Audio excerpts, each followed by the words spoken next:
Boa noite, irmãs e irmãos. Vamos prosseguir com a nossa exposição de Romanos, não é? 56ª parte. Chegamos então no início do capítulo 16 de Romanos. Acho que temos uma história aqui de uma mulher, 2 versículos apenas, primeiro e segundo versículos, e nós vamos ficar impressionados com a história dessa irmã. E espero que ela nos sirva de modelo. E pegando carona um pouquinho, né, nessa última canção que nós cantamos, né, muitas vezes a gente se pergunta, né, o que houve, né? O que houve com a igreja? Será que ela está realmente unida? Será que ela está realmente disposta para o serviço, né? Será que ela está de glorificar a Deus e servir uns aos outros, né? Amando uns aos outros? Então, o que houve, né? Será que a gente pode se perguntar a si mesmo, cada um de nós, né? Será que eu estou fazendo o mínimo possível pelo reino de Deus? Então vamos ver o exemplo de Febe, vamos ver se isso nos ajuda nessa noite a despertarmos para essa grande realidade e necessidade da vida da igreja, né? Vamos ver aí, então, Romanos 16, 1 e 2, sobre o tema Febe, a mensageira e protetora de Paulo. Diz a palavra de Deus assim: recomendo-vos a nossa irmã Febe, que está servindo a igreja de Cencreia, para que a recebais no Senhor, como convém aos santos, e a ajudeis em tudo que de vós vier a precisar, porque tem sido protetora de muitos, e de mim, inclusive. Só esses 2 versículos. Vamos pedir corações humildes ao Senhor, para nós podermos nos alimentar dessa palavra e podermos aceitá-la de bom grado, para que Ele nos transforme, que o Espírito Santo nos transforme, e sigamos o exemplo de homens e mulheres de Deus que deixaram seu legado escrito na palavra, não é? E a gente possa imitá-los.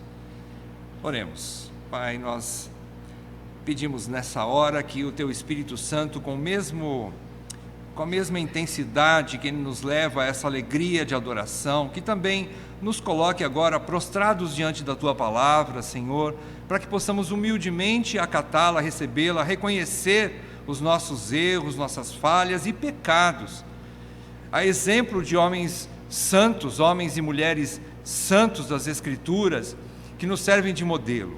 Como nós vamos ver nessa noite, essa pequena, mas rica história da irmã Febe. Que o Senhor nos ajude, Senhor, a despertarmos para essa realidade como igreja. Isso te pedimos, Senhor, não porque queremos ser reconhecidos pelos homens, mas nós queremos glorificar o Teu nome, Senhor. E queremos nos alegrar, porque a Tua palavra dá essa oportunidade para nós de nos alegrarmos, mais em dar do que receber, mais em servir do que ser servido, mais em amar do que ser amado. Ajuda-nos nessa noite, Pai. Desvenda os nossos olhos para essa verdade. E mais do que isso, quebra a nossa dura cerviz, para que possamos voltar ao primeiro amor e à prática das primeiras obras. Assim te pedimos em nome de Jesus. Amém, Pai. Amém. Irmãos, para a gente relembrar um pouquinho onde nós estamos na carta aos Romanos, nós quase temos aqui o nosso mapa. Está corrigindo aqui. Nós vamos dar uma olhadinha para a gente se situar. Bem, nós vimos ao longo do capítulo 15 todinho que Paulo apresenta os seus planos de levar o evangelho até a Espanha. Ele fala isso para a igreja de Roma com um objetivo. Ele tem o objetivo de fazer em Roma, ali na cidade de Roma, já entrando na Europa, quase missionário na região à direita daquilo que ele chama de Macedônia. E ele já tinha feito toda aquela região, seu trabalho missionário. Agora ele vai, tem essa ideia, tem esse projeto de ir até a Espanha, que é o outro lado do mundo conhecido, né, e do Império Romano da época. Desejando fazer essa base em Roma, antes de ir para a Espanha, cumprir os seus objetivos, ele então escreve tudo isso, mostra que a igreja de Roma ele entende que já é uma igreja madura o suficiente para encaminhá-lo. Encaminhá-lo significa dar condições em todos os aspectos, né? Não só hospedá-lo para que ele possa ali ficar uns dias e depois arrumar uma carona para ele, mas muito mais que isso, né? Quem sabe preparar financeiramente, participar financeiramente. Alguns outros irmãos, quem sabe, iriam juntos com Paulo. Paulo nós vemos em várias missões, não só Paulo, mas os apóstolos em geral, às vezes, na maioria das vezes, perdão, obrigado, eles viajavam acompanhados de outros irmãos. Então, essa era a ideia. Porém, ele tinha, quando ele estava escrevendo essa carta aos romanos, vocês percebem ali, a ideia então era esse é o primeiro slide. A ideia era de ir para Roma, onde está a estrelinha, para onde tem o coraçãozinho lá, que era a Espanha. Essa era a ideia. Tinha que atravessar aquele trecho, não estava longe. Mas antes disso, ele está escrevendo, aqui nesse mapa você vai ver, perdão, volta no outro primeiro. Aqui embaixo, onde tem a Grécia, você consegue enxergar Corinto. Ele estava escrevendo essa carta lá em Corinto. Ele estava na terceira viagem missionária, quando ele escreveu a carta aos romanos, ali em Corinto. Agora sim, passando ao próximo, a gente percebe que ele escreveu essa carta lá em Corinto, e ele diz que ele tem em mãos uma oferta, um donativo, quem sabe um volume bom de dinheiro, que lá de Corinto, ele então vai retornar com esse dinheiro das ofertas das igrejas da Macedônia e da Acaia. Ele vai retornar para Jerusalém. O objetivo desse dinheiro arrecadado era voltar para Jerusalém para levar esse dinheiro para a igreja de Jerusalém, que passava um grande aperto financeiro. Eles estavam necessitados, os irmãos de Jerusalém. Naquela época era considerada a igreja mãe, não é? A igreja primitiva, a primeira igreja cristã ali em Jerusalém, na época de Atos, você percebe isso. Perdão, no livro de Atos, você percebe isso. Então, ele ia voltar de Corinto, ele fez isso, voltou, olha só, a setinha voltando, veio aqui por baixo, por Rhodes, Pátara, e ele veio para Tiro, né? Ptolemaida, Cesareia, e chegou em Jerusalém. O que é que aconteceu quando chegou em Jerusalém? Vamos no próximo mapa. O plano de Paulo não deu certo. Por quê? Porque ele foi preso em Jerusalém. Ficou 2 anos preso em Jerusalém. Perdão, ele foi para Cesareia, ficou 2 anos preso ele foi preso em Jerusalém, transportado para Cesareia, ficou 2 anos em Cesareia preso. Depois ele foi levado preso, cativo, ele foi levado onde teve aquele naufrágio, vocês se lembram, né? No fim do livro de Atos, onde aconteceu todas aquelas intempéries da natureza contra a viagem. Parece que não era para Paulo ter ido, mas ele estava preso, ele teve que obedecer, ele estava sob a guarda romana, foi levado para Roma. Houve um naufrágio, todos se salvaram, chegaram a Malta e então eles foram encaminhados para Roma. Só que ele chegou lá preso, chegou preso, não deu para cumprir o seu projeto, e ele provavelmente não foi para a Espanha. Nós não temos nenhum registro de que ele tenha ido para a Espanha. E quando ele chegou em Roma também, ele não fez o que queria fazer junto com a igreja de Roma, ter comunhão com eles, quem sabe confirmar algum dom e outras coisas que ele gostaria de fazer, ensinar mais de perto os irmãos. Ele não fez, porque ele foi preso. Então ele ficou lá mais 2 anos preso, e aí ele até alugou uma casa, ficou em casa, mas ele não pôde ter a comunhão aberta com a igreja de Roma. Enfim, aí o que acontece? Paulo então passa tudo isso, ele escreveu essa carta, voltando agora à época da escrita, lá em Corinto, quando Paulo está em Corinto. Paulo, ele escreve isso. Nós sabemos hoje que não aconteceu o plano de Paulo, mas vamos agora ao texto aqui de Romanos 16. Voltando aqui, o projeto ainda estava no coração de Paulo, voltando no tempo, né? Quando Paulo estava escrevendo essa carta. Então ele decide que essa carta tem que ir para Roma, preparando o caminho para ele, porque ele imaginava que ia dar tudo certo depois de Jerusalém ir para Roma numa boa, e poder cumprir o seu projeto de Roma, chegando em Roma, ter comunhão com os irmãos e ir para a Espanha. Isso ainda estava no coração dele, não é? Então ele faz esse projeto. O que nos chama atenção é que Paulo agora vai recomendar a pessoa que provavelmente há grandes indícios de que essa pessoa aqui foi a mensageira de Paulo, foi aquela que levou a carta para Roma, uma irmã chamada Febe. Nós vamos estudar então um pouquinho, e só tem aqui esse trechinho sobre a vida de Febe. Vamos tentar extrair alguma coisa do exemplo dessa irmã maravilhosa, uma irmã que nos serve de modelo, a irmã Febe. Ela possivelmente foi então a mulher, a irmã que levou a carta de Paulo para Roma, e ele foi para Jerusalém tentar resolver as coisas dele lá, e onde não deu nada certo. Vamos ver o que Paulo fala então de Febe, da irmã Febe. Em primeiro lugar, no comecinho do versículo 1 do capítulo 16, nós vemos aqui que Paulo diz que ele recomendo-vos a nossa irmã Febe. O que é que Paulo está fazendo aqui? Paulo está dizendo o seguinte, Paulo está mostrando para a igreja que essa pessoa era de sua maior confiança. Paulo tinha extrema confiança nessa mulher. Era uma mulher digna, uma mulher de caráter e uma mulher respeitável, a ponto de que o apóstolo Paulo, um dos mais sábios, não é, que nós entendemos, porque Deus o revelou coisas grandiosas a respeito do seu reino, a respeito da vida e obra de Jesus Cristo, e lhe deu um ministério que ele mesmo diz que ele trabalhou muito mais do que os outros, não é? Paulo, agraciado com toda essa graça, ele entende que Febe é a pessoa certa para levar a carta aos romanos para a igreja de Roma.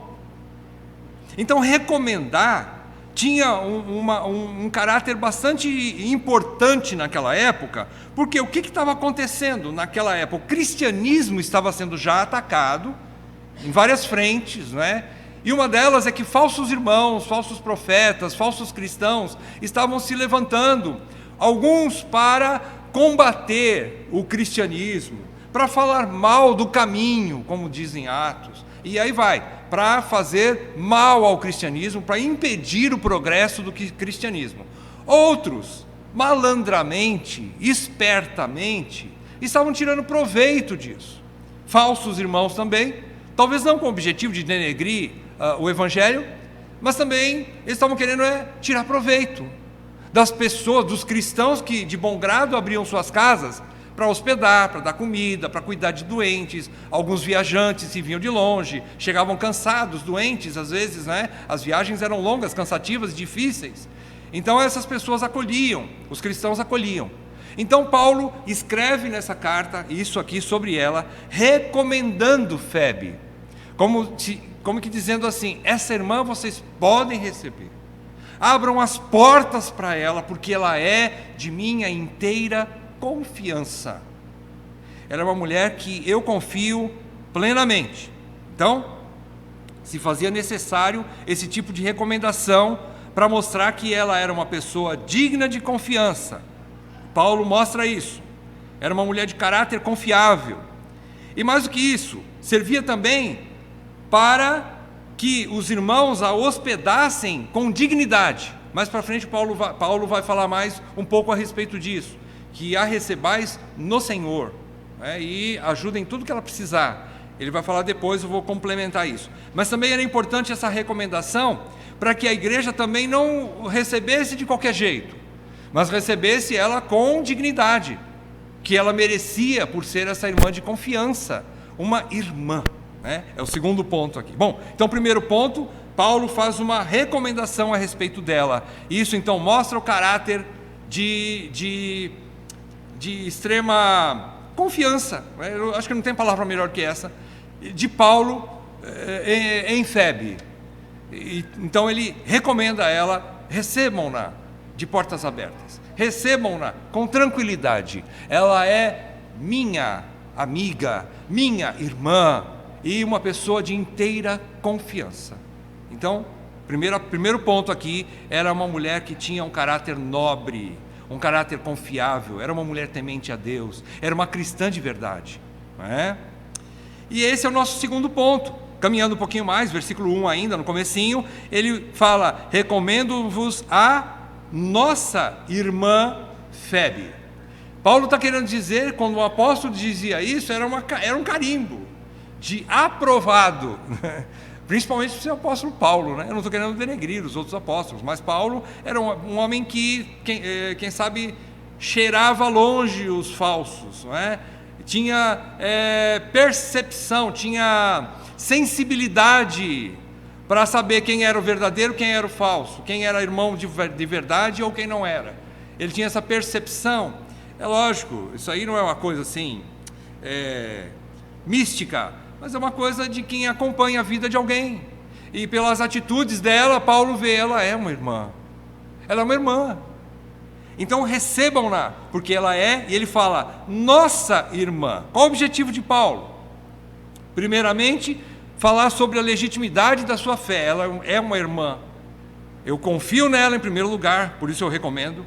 Em segundo lugar, eu confio nela e recomendo porque ela é, em primeiro lugar, uma irmã. Ela não é uma advogada, ela não é uma mulher rica, ela não é uma política, ela não é uma médica, ela não é... Pode ser tudo isso, não tem problema. Mas antes de mais nada, ela é uma irmã.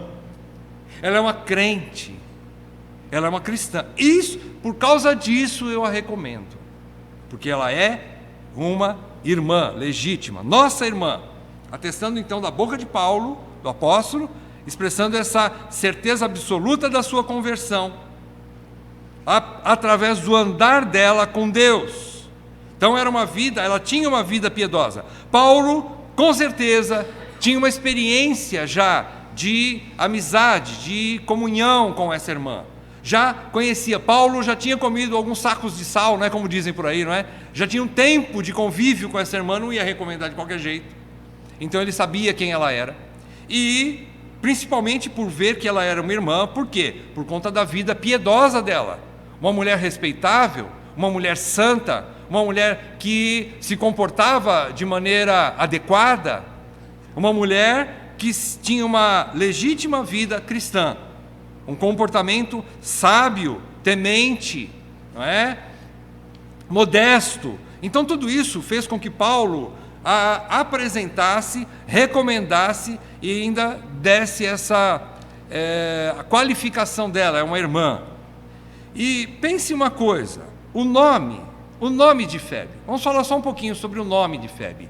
Febe, o nome Febe, ele tem origem no grego, também no latim também tem alguma coisa semelhante, e ele expressa a mesma coisa, tanto em latim como em grego, que significa aquela que brilha. Ela brilha. É um nome religioso, pagão da época. Provavelmente os pais de Febe eram religiosos que adoravam inúmeros deuses, como era o costume grego. Possivelmente ela era uma mulher gentia, né? E ela então recebeu esse nome dos pais, como a gente hoje tem alguns casos, né? Por exemplo, o irmão Augusto de Nicodemos, ele menciona, né, alguns casos, e tem uma família que tinha um apego muito grande a Cosme e Damião, uma família, né, que tinha apego a Cosme e Damião, e acabou colocando o nome do filho. Só que iam nascer gêmeos e tal, só que foram ver, eram duas meninas, né? Mas mesmo assim o casal era tão religioso, né? E colocou o nome das duas de Cosma e Damiana, né? Então ficou assim. Hoje, né, nós temos aí o nome de Maria Aparecida, e aí vai, não é? Com cunho religioso, mas Febe também da mesma forma. Ela era mais ou menos como... Febe é um nome que, na mitologia grega, era como semelhante a uma deusa da lua. Era a expressão do brilho da noite, mais ou menos isso. Então é como se fosse a deusa lua.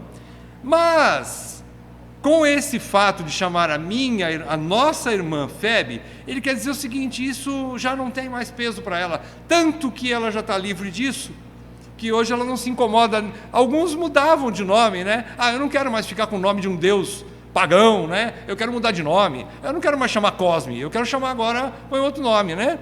Não precisava, ele estava ciente de que aquilo já não faz mais diferença, né? E Cristo libertou de tudo isso, ele continua com o nome, né? E assim Febe também conviveu com isso, ela tinha essa liberdade, ela era uma irmã. Então, essa expressão do nome, embora seja idólatra, né, religioso, não tinha esse peso para ela. Paulo tinha essa convicção, não é? De que ela tinha essa transformação de vida que o Evangelho lhe causou. Paulo também, nesse trecho aqui, quando ele fala, recomendo-vos a nossa irmã Febe, Paulo está querendo colocar sobre Roma também a responsabilidade de que ela também é, não só minha, de Paulo, mas tua também, igreja de Roma. De vocês também, irmãos. Então, cuidem bem dela. Ela é preciosa, porque ela é nossa irmã. Talvez Paulo está querendo expressar isso também, né? Então, o segundo ponto é que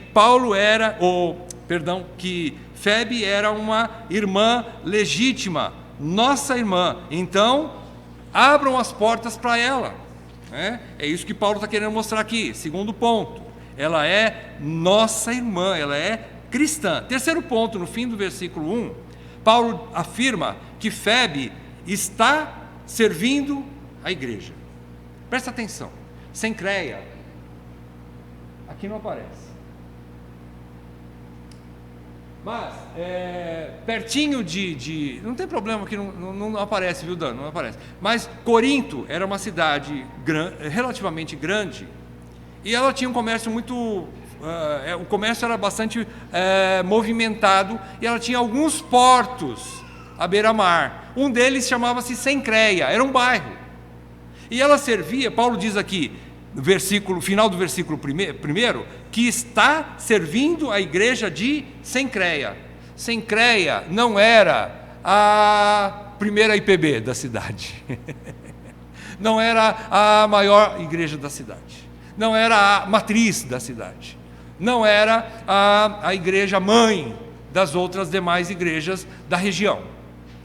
Cencreia era talvez a menor comunidade cristã da região de Corinto, mas ela servia lá, com alegria, com disposição.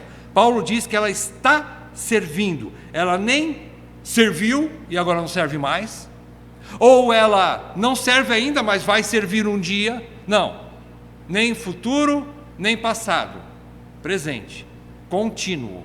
Ela está servindo. Ela é uma serva da igreja. A apresentação de Paulo, então, ele podia dizer, ela é vendedora de púrpura, não tem problema, ela é médica, não tem problema, mas ele mostra aquilo que tinha de mais afetuoso no coração de Febe, a igreja. Ela é o termo aqui, inclusive, irmãos, nos levanta algumas dúvidas, né?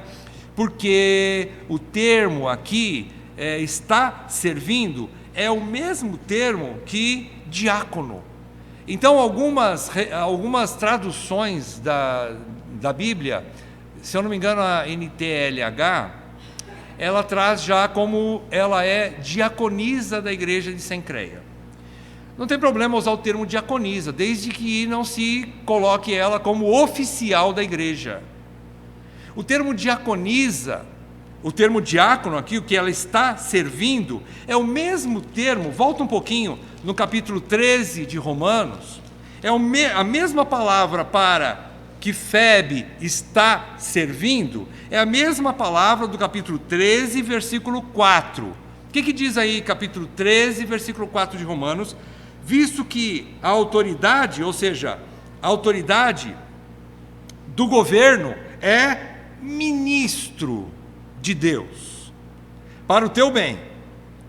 Ainda versículo 4: entretanto, se fizeres o mal, teme, porque não é sem motivo que ela traz a espada, pois é ministro, diácono de Deus, vingador para castigar o que pratica o mal. Aqui Paulo está falando sobre o poder político e as autoridades que governavam Roma. Paulo está dizendo que essas autoridades eram diáconos de Deus, mas é óbvio que ele não está dizendo que são diáconos oficiais da igreja de Roma. Eles são servos de Deus. A palavra aqui, ministros, é servos de Deus. Paulo está querendo dizer, usando a palavra diácono no grego, porque a tradução assim o fez, não é? E ele quer dizer que eles são servos de Deus para manter a ordem dentro daquela região, dentro do seu campo de atividade. Não é? Então, é lógico que os políticos, os policiais, as autoridades não são diáconos da igreja, entendem? Eles não são oficiais da igreja, eles estão para tomar conta de uma área e Deus os pôs lá. Capítulo 15, versículo 8, capítulo 15, versículo 8, Paulo falando de Cristo, ele diz assim: digo, pois, que Cristo foi constituído diácono, ministro da circuncisão, em prol da verdade de Deus. Aqui é óbvio também que ele não está querendo dizer que Jesus Cristo era um diácono oficial da igreja. Não, ele está querendo dizer que ele veio para servir a circuncisão. E da mesma forma, Paulo está querendo dizer que Febe está servindo a igreja, não de uma maneira oficial. Ela não foi eleita como diaconisa, ela não foi colocada como uma oficial da igreja. Não, ela serve independentemente do cargo, que não existe o cargo de diaconisa na igreja. O cargo numa igreja que nós entendemos uma igreja bíblica, os oficiais são pastores com homens e diáconos, homens. A liderança de uma igreja bíblica é composta de homens. Mas as mulheres servem muito, às vezes muito melhor que os homens. Veja o caso de Febe. Será que não tinha um irmão fortão, bombadão, que poderia proteger essa carta e levar essa carta atravessando barreiras, fronteiras, com uma espada bem afiada? Poderia ter, mas Paulo escolhe Febe. Por quê? Confiava nela. Ela levou debaixo da sua túnica o maior tratado teológico do Novo Testamento, a carta aos Romanos. Irmãos, que privilégio! A mulher levou debaixo da sua túnica, escondido, correndo risco de vida, a carta aos Romanos.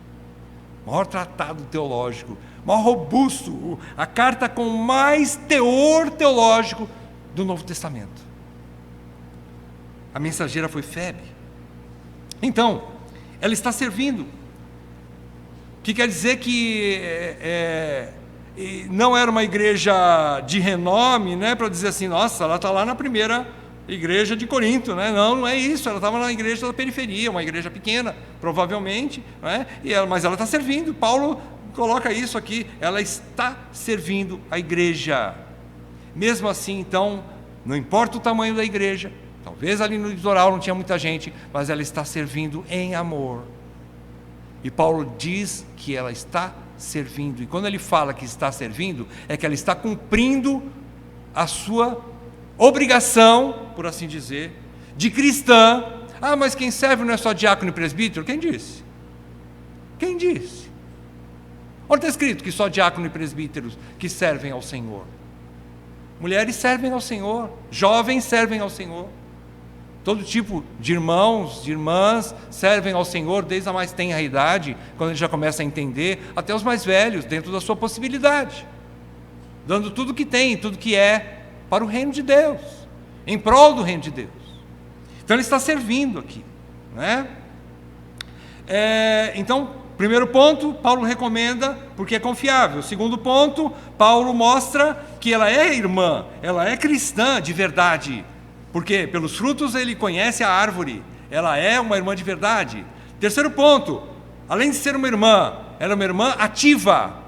Por quê? Porque ela está servindo, por isso eu vou mandar ela. Ela é uma irmã que faz a diferença.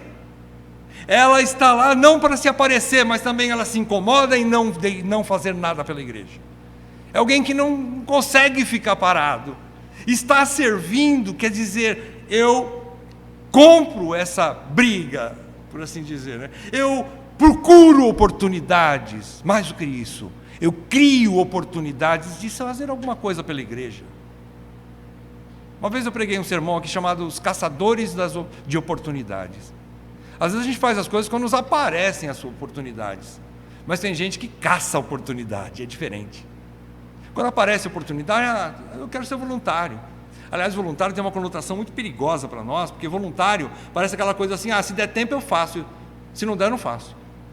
Mas Febe não tinha esse coração. Servir quer dizer assim, eu tenho essa obrigação. Por quê? Podendo ou não podendo eu vou fazer. É diferente. É mais voluntário, às vezes dá a conotação de que bonito, né? Ele teve a liberdade, ele tomou a iniciativa, legal. Mas é alguém que assume a responsabilidade. Servir é mais do que esperar cair do céu a oportunidade, mas é ir atrás da oportunidade,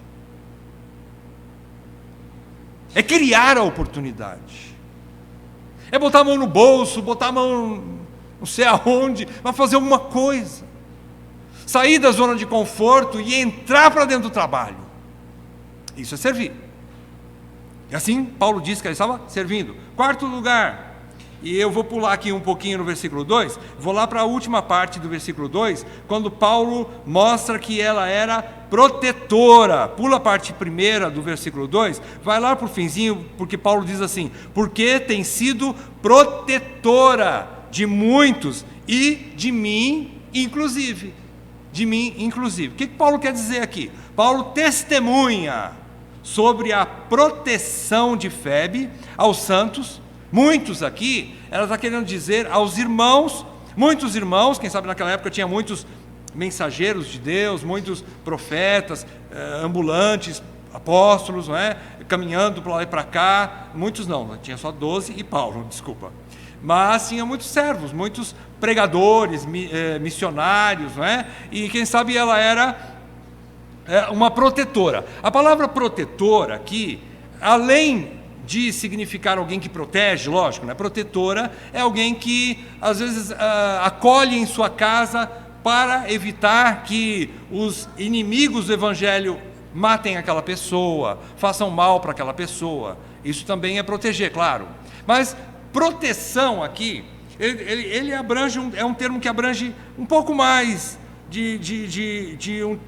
do que simplesmente proteger. Ela era uma espécie de governanta, ou uma patrocinadora. Patrocinadora. Então, além de ela ser uma serva da igreja, ela era uma mulher, possivelmente, como dizem a maioria dos comentaristas sobre esse texto, eles dizem que ela era uma mulher de posses. Não sabemos se ela era viúva, não sabemos a idade dela, ou se ela era solteira e preferiu ficar solteira sem se casar para servir ao Senhor. Nós não temos essa noção, mas aqui a ideia que nos dá é que era uma mulher que tinha condições financeiras para suprir os pastores, os pregadores, os missionários, os apóstolos, como no caso de Paulo. E ele, humildemente, ele coloca aqui, né, a parte, né, vocês perceberam? Ele poderia dizer assim, porque ela tem sido protetora de muitos, pronto. Mas ele fala assim, e de mim também. Uma mulher, protetora de Paulo, patrona de Paulo, patrocinadora, poderia dizer assim, madrinha do meu ministério. Né? Daria para colocar assim. Ela é uma pessoa que está a serviço e também bancando o meu ministério. Ela tinha condições financeiras para isso. Vocês se lembram na época de Jesus? Também os evangelhos nos mostram que muitas mulheres serviam o Senhor e os seus discípulos com os seus bens e com o seu dinheiro. Mulheres que estavam ali em torno, né, governando no sentido, governanta, né, aquela situação sempre atenta para qualquer necessidade, né, e qualquer necessidade que ela percebia, né, nós vamos fazer uma viagem para tal lugar, opa, então precisa fazer lanche, precisa fazer a mala, precisa preparar, Jesus está faltando um sapato, ele só tem um par de sapatos, vamos fazer mais um, vamos comprar mais um, enfim, né? Para a gente ter uma ideia, né, bastante rasa dessa situação de ser uma protetora, patrocinadora. Então é uma mulher que envolvia o que ela era, ela servia, e também o que ela tinha, estava a serviço do reino. Quem sabe seu carro, quem sabe sua casa, quem sabe seu dinheiro, seu mantimento, né? Ela colocou tudo a serviço do reino. Presta atenção, irmãos. Como isso tem que nos despertar? Então, protetora significa isso. Então, possivelmente ela era uma viúva, como eu já disse. E nós temos outros exemplos na Bíblia, além dessas mulheres que eu citei, que eram patrocinadoras de Jesus e dos seus discípulos. Nós vemos o livro de Atos, por exemplo, Atos 16, você vê a história de Lídia. Quem era Lídia? Lídia era uma vendedora de púrpura, era uma mulher comerciante. Púrpura, naquela época, era uma mercadoria rara e cara. Então, provavelmente, ela era uma mulher de situação financeira razoável.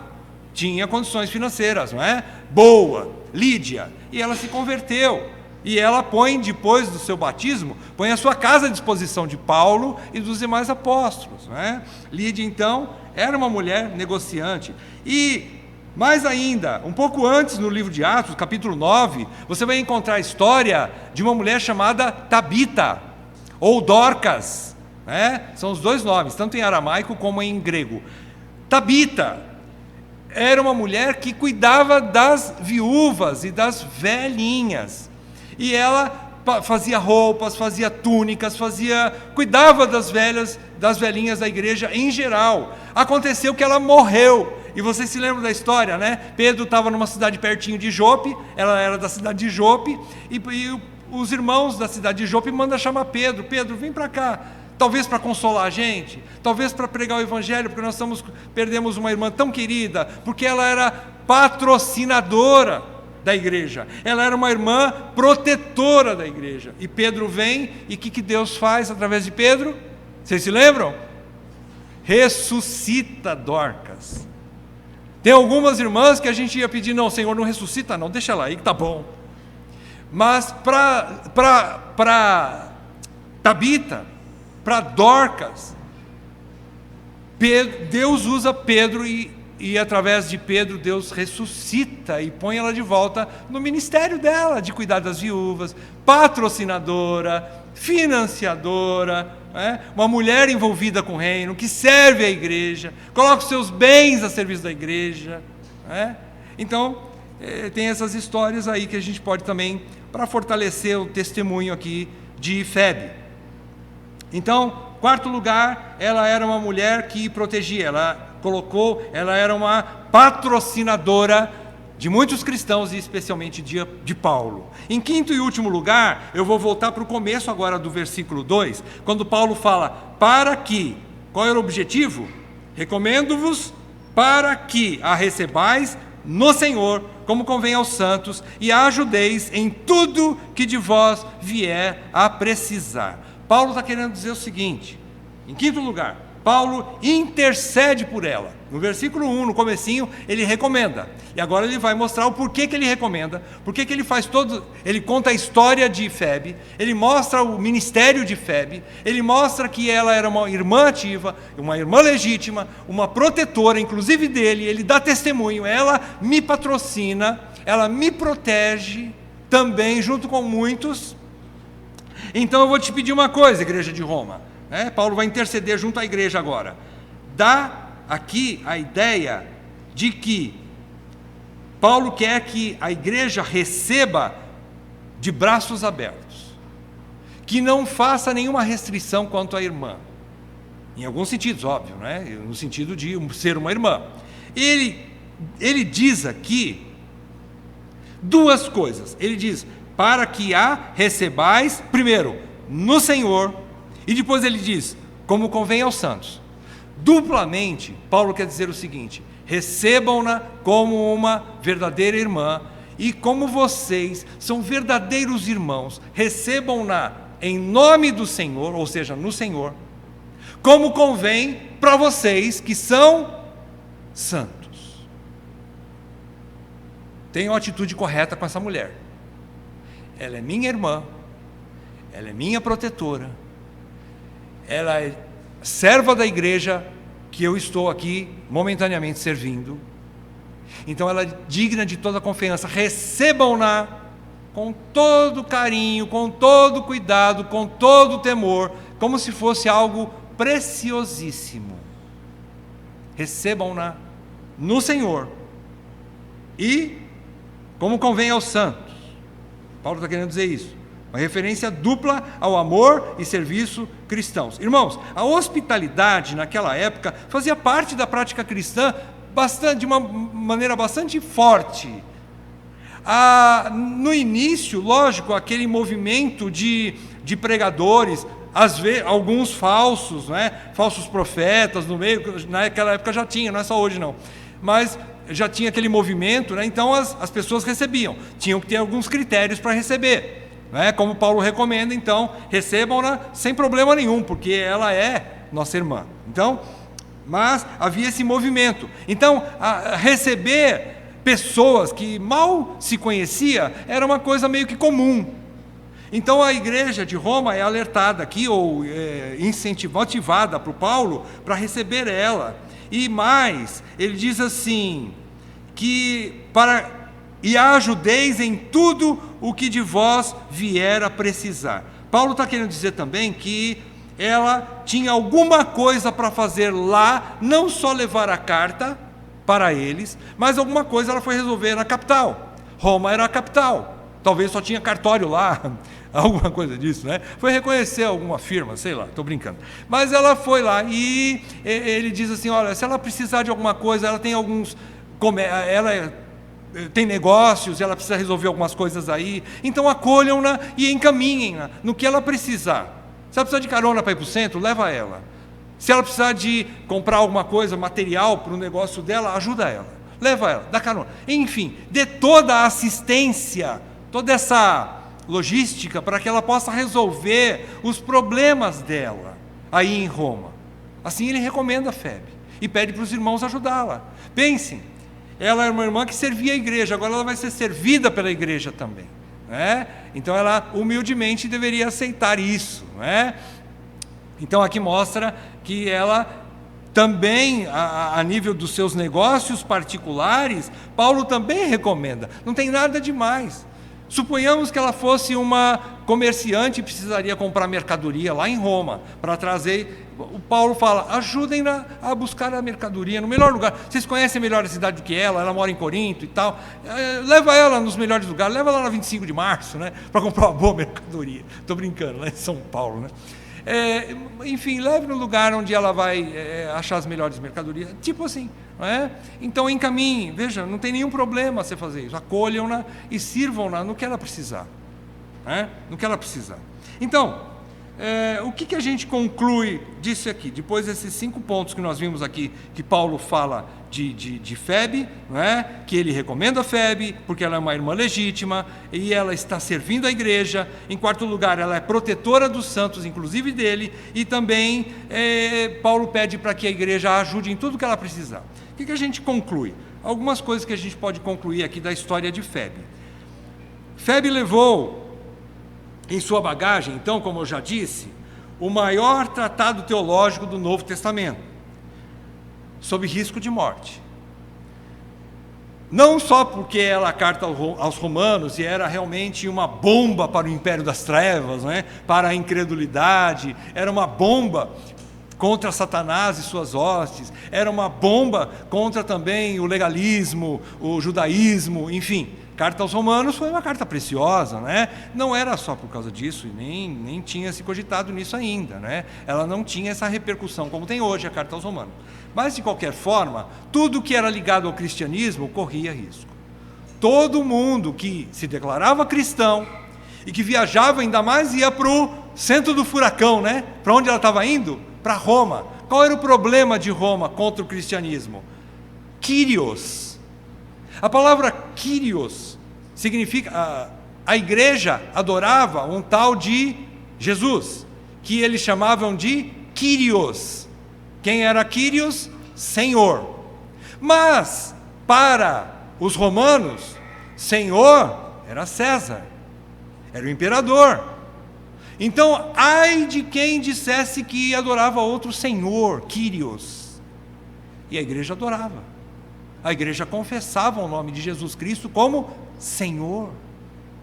Mas se alguém falasse isso perto de algum romano, que era muito ligado a César, e principalmente diante da guarda romana, né, pretoriana, que era chamada, que era a guarda de elite, eles eram simplesmente mortos. Simplesmente. Então, tudo que se vinculava ao cristianismo corria risco. E Febe estava correndo um grande risco levando essa carta. Se alguém achasse na bagagem dela, poderia ser um risco de vida. Ela poderia correr risco de morte, perdão. Não é? Então, mas ela estava levando. E o apóstolo, então, confiou a uma mulher. Como eu falei, por que não foi um bombadão, uma equipe, né? Quem sabe uma tropa de elite, né? Uns 20 caras assim, bem estruturado, bem armado, bem preparado. Mandou uma mulher. Nós vimos tudo isso. Eu só estou querendo dizer isso para vocês, porque nós somos acusados como cristãos de que nós somos machistas. Onde está o machismo na Bíblia? Se alguém conseguir achar, né? Eu sei que a igreja não vai achar, eu sei. Vocês não vão achar, porque vocês são irmãos, né? Vocês são irmãos, né? Como Febe, né? Assim espero. Então vocês não vão achar machismo na Bíblia. Vocês vão achar diferenças de funções, mas não de valores. E aqui Paulo deu essa função, essa missão, aliás, para Febe. Não há machismo aqui, pelo contrário. Ele empoderou ela.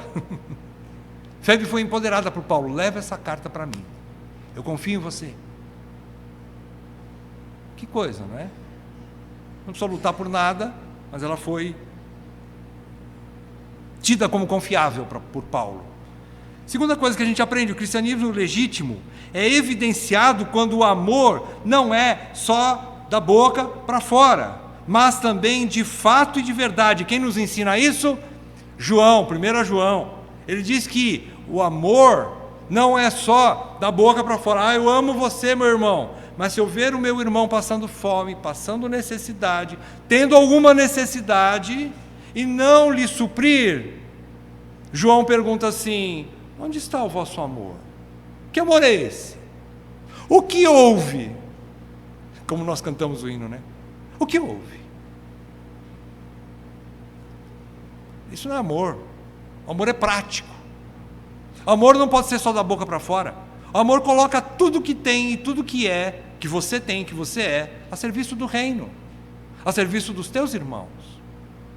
Então, outra coisa, Tiago também ensina que, da mesma forma que a fé viva, vou usar o outro lado da moeda, diferente de Tiago, né? A fé viva, ela é uma fé que tem obras, que faz, que realiza, que serve, que dá, que está disposta a servir. Essa é a verdadeira fé. Por quê? Do outro lado, Tiago diz que a fé morta, a fé sem obras é morta. E ele chega a dizer: mostra-me a tua fé sem obras, porque não tem fé nenhuma se não tem obras, e eu mostrarei a minha fé pelas minhas obras. Então Febe está mostrando que ela é irmã, como Paulo diz aqui. Ela é irmã, por quê? Porque ela mostrou os seus frutos através do serviço de uma legítima conversão e do serviço à igreja. A igreja. Segunda lição que a gente aprende. Vamos às aplicações, encerrando. Primeira aplicação: precisamos aprender a discernir uma coisa interessante aqui que a gente aprende agora com o apóstolo. Precisamos aprender a discernir os confiáveis e os não tão confiáveis, com o exemplo de Paulo aqui. Por exemplo, Jesus ensina em João 7,24, ele diz assim: não julguem apenas pela aparência, mas façam julgamentos justos. Através do quê? Do que você percebe na outra pessoa que você está julgando. Oh, mas irmão, não pode julgar. Não pode julgar, a igreja não pode julgar. Onde está escrito isso? Onde está escrito que você não pode julgar? Você não pode julgar temerariamente. Mas você tem que julgar. Paulo o julgou para chegar à decisão de mandar Febe, não julgou? Ele pode ter pensado em várias pessoas, mas ele falou assim: a melhor opção é Febe. Ou não? Será que só tinha ela na igreja de Cencreia? Não acho.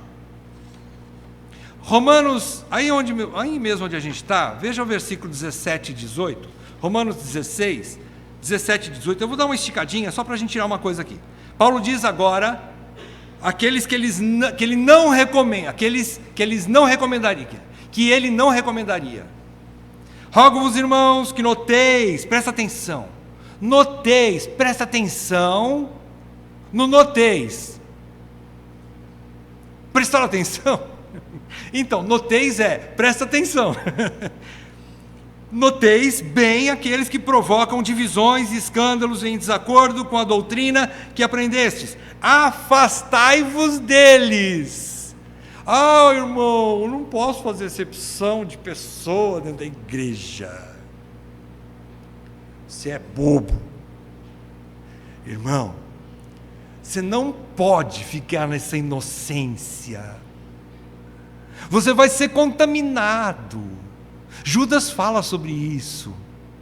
Ajudem ao irmão, leia a carta de Judas. Ele vai falar, ajudem aqueles que estão fora da igreja em afastamento. Mas tomem cuidado para que vocês também não sejam tragados pelo fogo. Cuidem, porque no meio da igreja tem gente que é recomendável e tem gente que não é tão recomendável. E você vai ter que julgar. Você vai ter que julgar. De que forma? Não temerariamente, pelo amor de Deus, não é isso. Mas julguem pela reta justiça, como diz o Senhor. E ele está dizendo aqui, versículo 18, porque esses tais não servem a Cristo. Como é que você vai julgar um irmão de verdade, confiável, que nem Febe, aqueles que servem a igreja? Por quê? Aí ele vai falar desses irmãos que você tem que se apartar deles.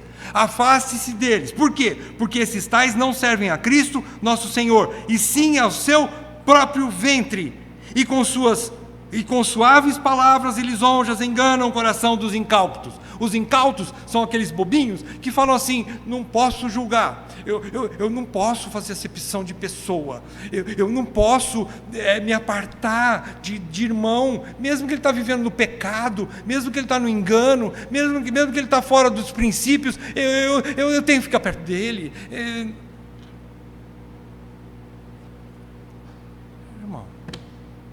Nós precisamos crescer, irmãos.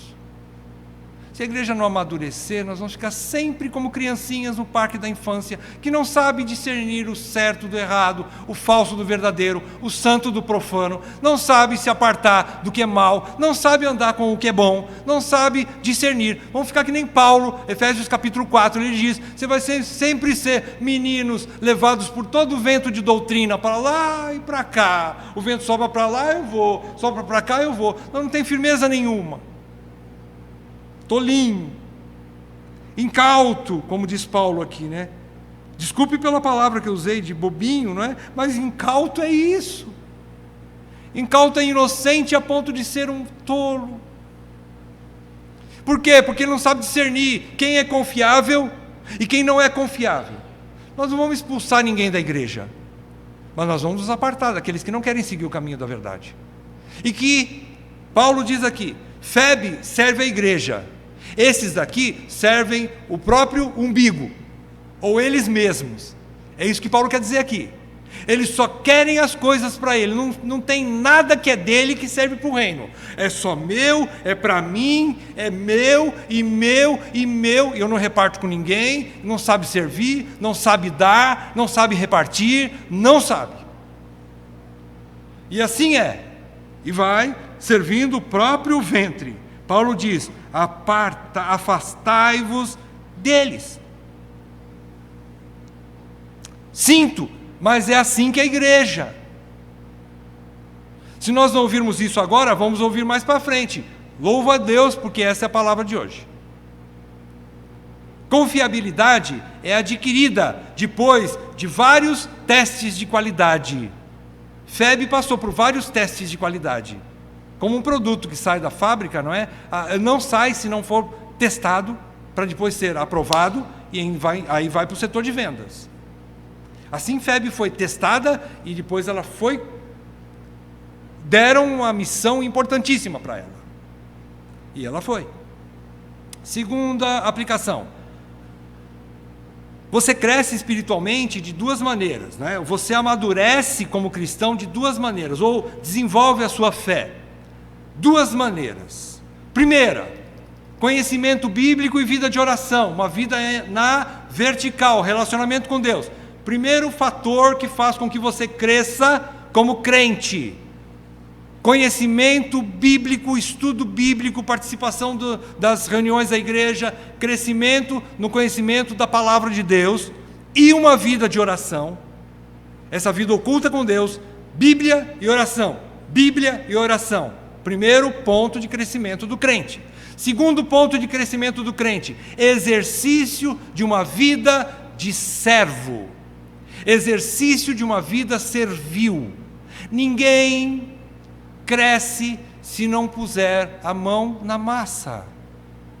Ninguém aprende a servir se ficar só vendo a situação, não põe a mão na massa, deixa os diáconos lá resolver. Tem diácono na igreja. E não se dispõe, não cresce. Por esses dois fatores que nós crescemos. Algumas pessoas pensam que por nós sermos reformados, que estudamos muito, a gente serve pouco. Em alguns momentos até tem razão. Mas é o contrário. Quanto mais conhecimento, mais a gente tem vontade de servir. Quanto mais conhecimento do amor de Deus em Cristo, mais a gente tem vontade de servi-lo. E ele diz assim: se você quer me servir, sirva os meus irmãos. Leia o capítulo 25 de Mateus. Ele vai falar ali: toda vez que fizestes tudo isso aos pequeninos irmãos, aos meus pequeninos irmãos, a mim o fizestes. Então, não é porque o reformado estuda demais e faz poucas obras, não. Só que o reformado tem que aprender bem para fazer certo. Porque também correria fazer de qualquer jeito, né? Não é porque eu estou no movimento, fazendo, eu posso estar fazendo um monte de coisa errada. Por isso que a gente precisa estudar a palavra de Deus para saber como servir da maneira correta. Assim é a vida de uma igreja reformada. Ela estuda para saber servir de maneira que glorifica a Deus e que edifica a igreja. É assim que o crente cresce. Não é? Tiago 1:25 diz isso. Mas aquele que considera, estuda atentamente na lei perfeita, a lei da liberdade, está falando da palavra de Deus, e nela persevera. Tiago 1:25. Na lei perfeita, atenta, estuda e nela persevera, não sendo ouvinte negligente, mas operoso praticante, esse será bem-aventurado no que realizar, no que fizer. Ele atenta na lei, ele estuda a palavra e ele realiza da maneira correta e vai ser um bem-aventurado. Ele vai crescer.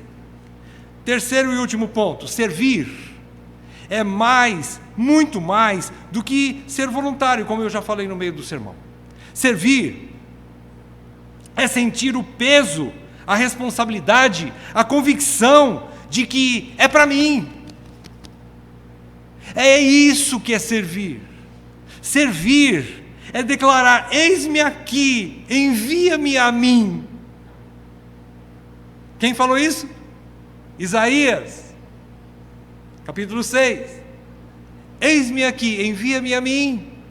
É para mim.